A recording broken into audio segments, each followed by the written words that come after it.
IPL-ൽ ഇന്ന് Gujarat Titans Delhi Capitals പോരാട്ടം. ഇന്ന് രാത്രി 7:30 മണിക്ക് അഹമ്മദാബാദിലാണ് മത്സരം നടക്കുക. സ്പോർട്സ് ഡെസ്കിൽ നിന്ന് അനിൽ വാസുദേവ് വിവരങ്ങളുമായി ചേരുന്നു. ഗുഡ് മോർണിംഗ് അനിൽ വാസുദേവ്, കൂടുതൽ വിശദാംശങ്ങൾ. Good morning SKN. IPL-ൽ ഇന്നും ഒരു ആവേശ പോരാട്ടമുണ്ട്. ഡൽഹി ക്യാപിറ്റൽസും ഗുജറാത്ത് ടൈറ്റൻസും തമ്മിലാണ് ഈ മത്സരം. ഗുജറാത്തിലെ അഹമ്മദാബാദ് സ്റ്റേഡിയത്തിലാണ് ഈ മത്സരം രാത്രി 7:30 നടക്കുക.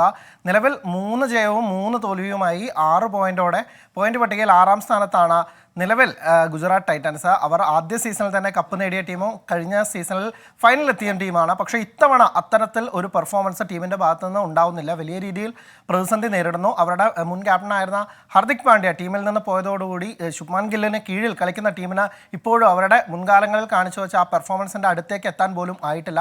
എന്നിരുന്നാൽ പോലും ഇപ്പോഴും പ്ലേ ഓഫ് പ്രതീക്ഷയിൽ തന്നെയാണ്. അത്തരമൊരു പോരാട്ടം തന്നെയാണ് കാഴ്ചവെക്കുന്നത്. കഴിഞ്ഞ മത്സരത്തിൽ രാജസ്ഥാൻ റോയൽസിനെ അവസാന പന്തിൽ തോൽപ്പിച്ചതിന് ഒരു ആത്മവിശ്വാസം, ആവേശം അത് ഉൾക്കൊണ്ട് ഇന്ന് കളിക്കുമോ എന്നാണ് ഇനി അറിയേണ്ടത്.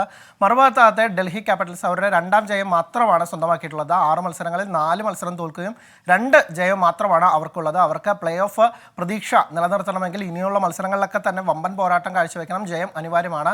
നേർക്കുനേർ പോരാട്ടങ്ങളിലും ഗുജറാത്തിനാണ് മുൻതൂക്കം. അവർ 2 കളി ജയിച്ചപ്പോൾ ഡൽഹിക്ക് ജയിക്കാനായത് 1 മത്സരം തന്നെയാണ്. ഇന്ത്യയുടെ 2 യുവ താരങ്ങൾ തമ്മിലുള്ള ഏറ്റുമുട്ടൽ എന്നുകൂടി വേണമെങ്കിൽ വിശേഷിപ്പിക്കാം. ഗുജറാത്തിൻ്റെ ശുഭ്മാൻ ഗില്ലും ഡൽഹി ക്യാപിറ്റലിൻ്റെ ഋഷഭ് പന്തും ഇരുവരും ലോകകപ്പിലെ ടീമിലേക്ക് സ്ഥാനം മോഹിച്ചിരിക്കുന്ന 2 താരങ്ങളാണ്. അപ്പോൾ 2 പേർക്കും വ്യക്തിഗതമായി കൂടി ആ പെർഫോമൻസ് കൂട്ടേണ്ടതുണ്ട്. SKN. Thank you Anil Vasudev.